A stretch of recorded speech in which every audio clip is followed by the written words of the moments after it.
Vamos a pasar a la presentación. Si Jaime Llanes y la doctora Virginia se encuentran en disposición y el público también.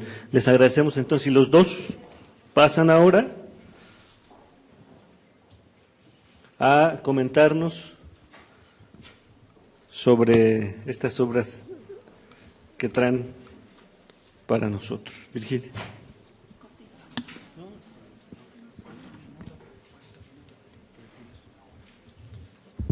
Bueno, buenas tardes. No les quiero robar mucho tiempo. Venimos de 3 días muy intensos, con exposiciones muy densas, con preguntas muy interesantes y con respuestas más interesantes todavía. No lo iba a presentar, pero bueno, les presento mi libro, mi primer libro, que se llama El Kairos Educativo, resignificar la formación docente desde la práctica de la formación. En realidad, este libro es el resultado de mi tesis de doctorado, pero antes de comenzar a contarles un poquito el proceso de cómo llegó a la construcción del libro, yo comienzo hablando sobre la extrañeza de horizonte, una categoría de análisis muy importante que viene de un filósofo mexicano, Leopoldo Sea, de principio de siglo, que fue uno de los primeros textos que yo leí cuando empecé a estudiar Ciencias de la Educación en Rosario. Y encontré una frase de Borges que me parece muy interesante y que se da de la mano con esta extrañeza de horizonte que nosotros nos tenemos que preguntar diariamente a nuestro accionar educativo. Si nos estamos preguntando por la extrañeza, nos estamos preguntando porque algo nos está quitando el sueño, algo nos está molestando un poquitito y tenemos que revisarlo y desnaturalizarlo. Borges decía, les tocó en suerte una época extraña.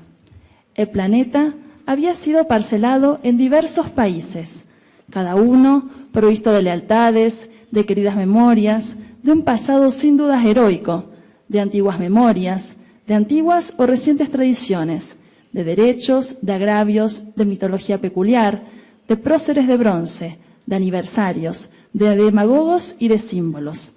Esa arbitraria discusión era favorable a las guerras. Interesante frase de Borges, y yo la retomo justo en mi primer capítulo, cuando hablo sobre la extrañeza del horizonte de la educación. Me parece interesante que nos planteemos todos los días cuando entremos a nuestro salón de clases, o cuando entremos a nuestro consultorio, o cuando entremos todos los días a nuestro trabajo, ¿qué estamos haciendo? Yo me pregunto todos los días cuando entro a clases, ¿para qué estoy educando? ¿Para qué estoy educando hoy en esta sociedad que nos hemos cansado de describirla en estos 3 días desde diferentes dimensiones, como la complejidad nos exige que lo hagamos, desde lo sociológico, desde lo antropológico, desde lo filosófico y desde lo educativo? Yo lo escribo desde lo curricular y lo didáctico, que es desde el lugar donde siempre hablo.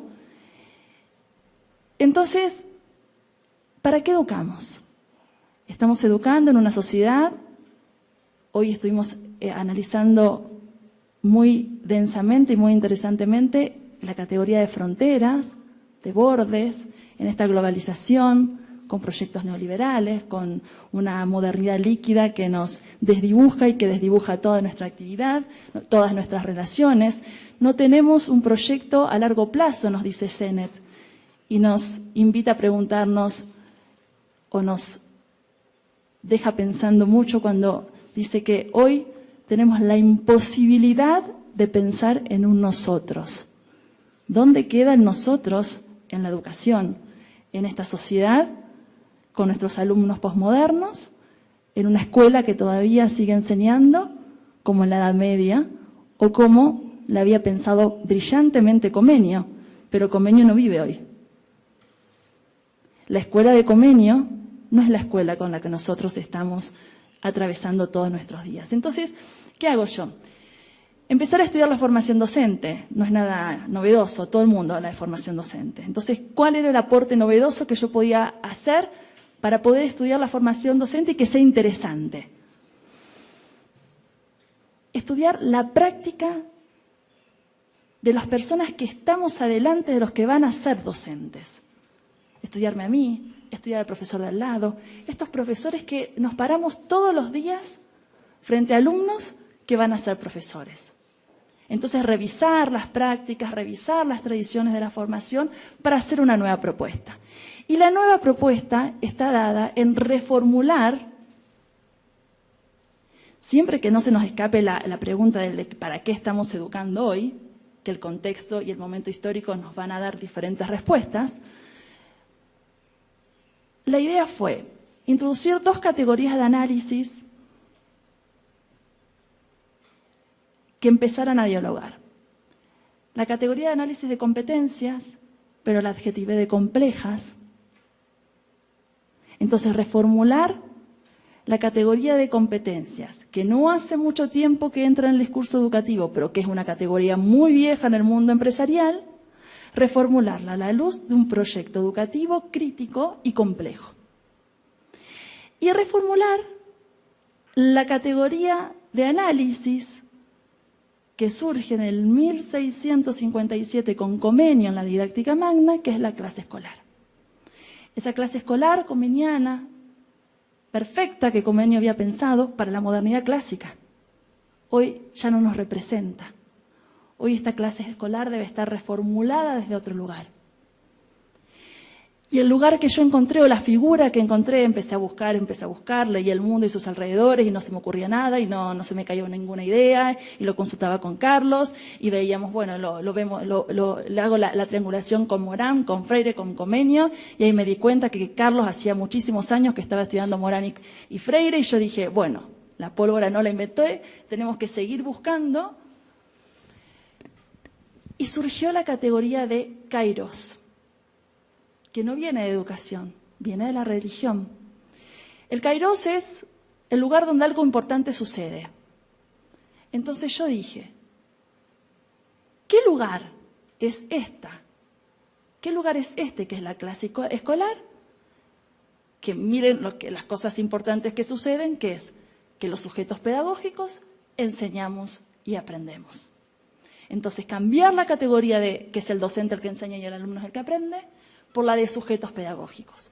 Estos sujetos pedagógicos que enseñan y que aprenden en un lugar distinto a la clase escolar comeniana y que es el kairos educativo, atravesado por múltiples dimensiones, sociales, políticas, económicas, culturales, educativas, curriculares, vivenciales, por la pasión.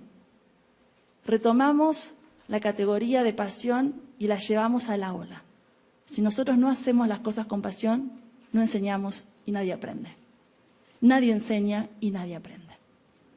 Entonces, las dos categorías fuertes que ingresaron a esta formación docente para revisar la práctica de la persona que se va a formar como docente y que va a estar durante toda su vida delante de nuestros hijos, era partir de concebir las competencias como nuevo objeto de estudio.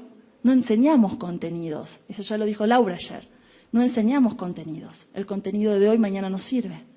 ¿Qué tenemos que enseñar? Tenemos que enseñar competencias. Tenemos que enseñar herramientas de apropiación, de análisis, de crítica, de cuestionamientos, de discusión. ¿Desde qué lugar? ¿Desde el positivismo? No. Desde la crítica y desde la complejidad, que implica la recursividad y que implica el diálogo. Y hay una categoría de análisis que estoy estudiando ahora, que no está en el libro porque la empecé a estudiar ahora, y que me parece muy sugerente, que es la transmisión lograda de Hassum. Hassum habla de una transmisión lograda en la formación docente y en el rol docente. Es esta transmisión cultural, pero que a medida que la voy transmitiendo, la voy modificando y resignificando. Y la persona que se la va apropiando, la resignifica y la devuelve modificada. Yo creo que es esto lo que tenemos que lograr. Es este diálogo de saberes para poder resignificar desde un lugar, pero que esta resignificación no sea resignificación al infinito, sino que tenemos que resignificarla para concretizarla. ¿Y cómo se logra esto? Reformulando el proceso de enseñanza y aprendizaje. Este proceso de enseñanza y aprendizaje y evaluación de currículums y de didácticas. Llenarle de contenido a la didáctica que está tan manoseada, tan desvirtuada, tan manipulada. revisar los diseños curriculares y las concepciones de currículum para ver cómo reformulo este currículum a partir de las competencias. Y revisar el tema de la evaluación. Esta evaluación que no tiene que ser ni cuantitativa ni sumativa, sino que tiene que ser un aprendizaje constante. ¿De quién? ¿Del alumno? No, del docente. Como herramienta para seguir reaprendiendo conjuntamente con sus alumnos. Eso es lo que dice el libro. El proceso fue largo, el proceso de producción fue largo. En realidad, el proceso de estudio de Morán fue largo porque hace 17 años que lo vengo estudiando. Hace 6 años me encontré con Carlos y empezamos a... Bueno, yo empecé a aprender de él, digamos, y yo empecé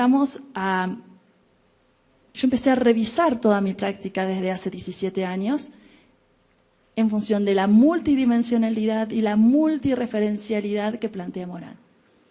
Que la Universidad de Rosario con mis alumnos de doctorado, de maestría y de posgrado lo puedo lograr, pero que en la formación docente todavía como que es un claustro separado, dogmático, en donde nadie puede entrar y nadie puede salir sin estar diciendo o haciendo lo que esa institución de formación docente que sigue enquistada en el origen de la formación docente argentina, normalista y religiosa. Pero bueno, dice una autora argentina, tenemos que aprovechar los intersticios. Y aprovechando estos intersticios, yo voy con Morán, revisando la práctica y contagiando para que mis alumnas, futuras docentes, puedan romper el cascarón y crear un nuevo mundo.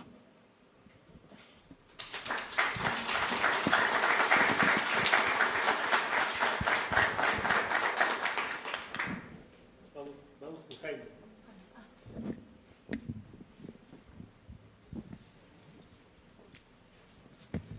Este libro se llama Complejidad y calidad de la educación. Podría llamarse Complejidad y calidad de la formación, pero elegimos el nombre educación un poco presionados por la situación chilena, donde el tema de calidad de la educación es un tema que se discute con mucha fuerza, pero que no, a nuestro juicio no se entiende muy bien. No es un tema, no es un libro dedicado a Chile. Es un libro que a partir de Chile y la experiencia de Chile, 20 años de ejerciendo la profesión de profesor en las universidades chilenas, me hace preocuparme de este tema a pesar de no ser profesor. Yo soy cientista político, no profesor egresado de universidad. El libro es bien ameno, tiene unas gráficas bastante interesadas hechas por una diseñadora muy jovencita argentina que estudió en Chile. Es la base de la tesis de doctorado de pensamiento complejo. Solo le saqué algunas cosas que tenían que ver con el método propio de la construcción de la tesis y algunas evaluaciones que habría molestado más de alguna universidad en Chile. El tutor fue el doctor Carlos Delgado, un hombre de una rigurosidad extrema que yo ya conocía porque yo había vivido en Cuba varios años y en realidad todos los cubanos son medio rigurosos en extremo. Bueno. ¿Qué parte tiene el libro? Este libro hoy día está en poder de una editorial, por lo tanto soy prisionero de esa editorial y se entrega por... hay que comprarlo. Me dieron algunos ejemplares, punto, y el resto todo lo manejan ellos. ¿Cómo son en nuestros países las editoriales? Uno escribe para ellos, ganan ellos. Uno no gana un cobre con estas cosas. ¿Qué partes tiene el libro? Tiene una parte que en mi formación, yo me formé como cientista político en Bulgaria, ¿no? Entonces siempre había una exigencia, y los cubanos hacen igual, ¿no?, de la situación internacional Pero en este caso es la situación que el mundo vive y en ese marco desarrollamos nuestra propuesta de educación. No la voy a repetir porque esta vez está basada sobre el pensamiento complejo y aquí se ha repetido muchas veces. La única diferencia podría ser que es una característica de la época actual que tienen que ver con la educación. Luego tiene un segundo capítulo que es el estado actual de las concepciones sobre complejidad y calidad de la educación.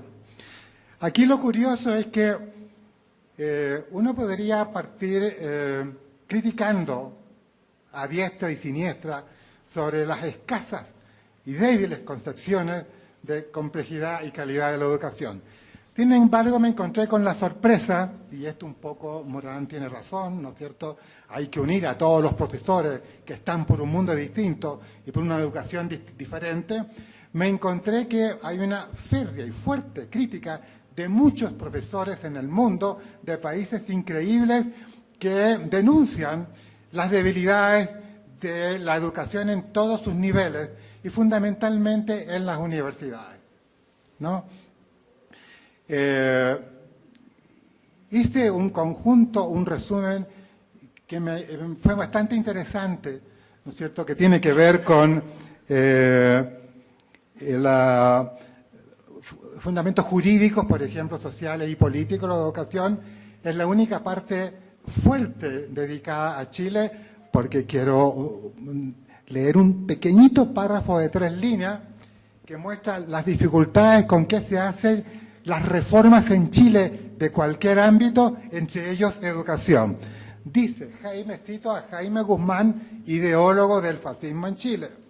Dice, si llegan a gobernar los adversarios, o sea, nosotros, ¿no?, se vean constreñidos a seguir una acción no tan distinta a la que uno mismo anhelaría, porque, valga la metáfora, el margen de alternativas posibles de reformas que la cancha impone, o sea, que la Constitución y el ordenamiento jurídico institucional imponen, de hecho, a quienes juegan en ella, es decir, todos nosotros, ¿no?, los estudiantes, los profesores,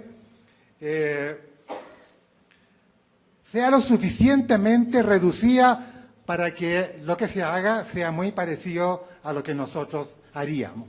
Bueno, en ese marco hay que mirar lo que pasa en Chile y pienso yo que además hay que mirar lo que pasa en toda América Latina, porque las constituciones en una u otra medida se parecen y no tendríamos por qué no mirar a Europa y España, donde, en España en especial, que es el país que es más cercano, ¿no es cierto?, donde las cosas también son medias parecidas. Luego, hay algunas compresiones de calidad, hay un esfuerzo sin conocer el pensamiento complejo de muchos profesores en América Latina que se aproximan a una concepción de complejidad y calidad de la educación. Hay algunos indicadores que son, y esto es muy curioso porque son impuestos por la OCDE. La OCDE nos tiene prisioneros de una serie de instrumentos de medición que hacen que sea imposible desarrollar calidad, sino que más bien formas, diría yo, cartesianas, ingenieriles, ¿no es cierto?, de hacer educación. La formación, el rol de la formación científico-tecnológica, aquí también me encuentro con una gran sorpresa. Los profesores son los que denuncian que los alumnos están aburridos. Es decir, los alumnos ya no quieren ni a los profesores ni a las salas de clase. Pero el problema que tienen es que no disponen de una epistemología adecuada para utilizar las tecnologías en desarrollo, en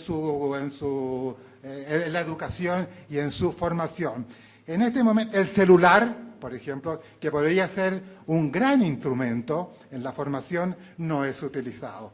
Si uno entra a una sala de clase hoy día, ve a un profesor hablando como loco, tratando de mostrar estas cositas que están ahí, y todos los alumnos con la cabeza agacha, viendo Facebook, Twitter, su Gmail, etcétera, y leyendo las cosas que le interesan, ¿no? Bueno, podríamos decir, concluyendo en ese capítulo, que ese es el estado, ¿no es cierto?, del arte, de la complejidad y de la calidad de la formación y de la educación. Luego, trata de... Aquí hay una situación muy, muy interesante, porque esto que hice al final lo probé en algunas universidades y en algunas salas de clase. Lo curioso es que resultó con alumnos y no resultó con profesores. En una universidad, la única que hizo una cosa por el estilo, contrató a 2 filósofos para tratar de desarrollar una visión distinta de la educación. Uno de ellos era yo, ¿no? Nos pidieron un artículo sobre nueva forma de pensar, un curso y que aplicáramos esto, un curso para profesores y que aplicáramos esto con alumnos. Con los alumnos los aplicábamos y logramos desarrollar gráficos de complejidad de la educación en la sala de clase. Eso está en el libro. Con los profesores hicimos un curso donde se seleccionó a 20 profesores desde distintas áreas. Resalto especialmente ingeniería, porque cuando empecé a hacer clases, todos los días disminuía el curso. Al final me quedaron 2 físicos que se fueron porque no entendían física cuántica. Y no porque el curso no era de física cuántica, el curso era un esfuerzo por hacer una epistemología a partir de, y lo voy a presentar porque no lo voy a explicar, porque se ha explicado aquí desde otros puntos de vista. Crítica al pensamiento cartesiano, pensamiento complejo, método complejo, epistemología de segundo grado, pensamiento transdisciplinar. En ese curso no entendió nadie, dentro de los profesores. Los alumnos sí les gustaba.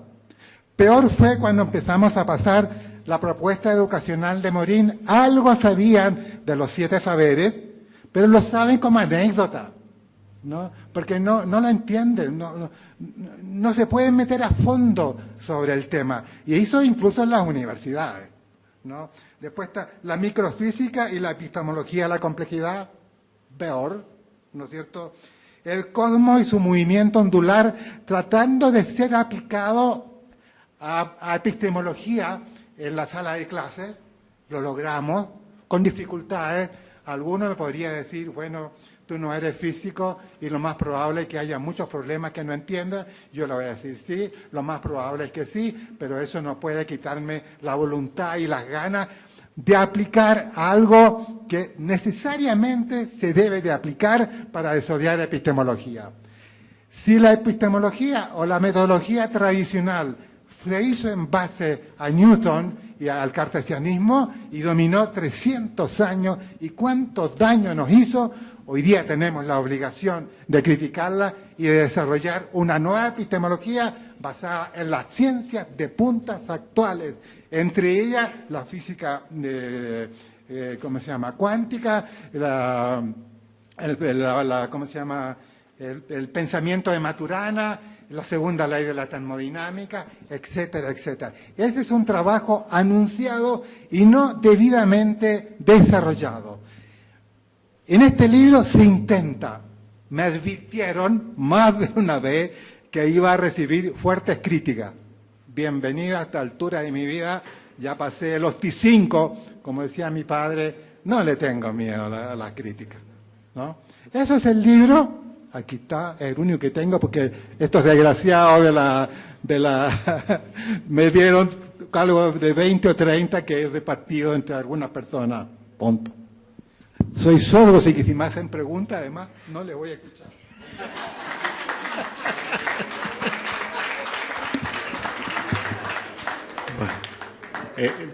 Le agradezco a Jaime porque yo quiero cerrar, espero que me lo permitan ahora, con una expresión mexicana.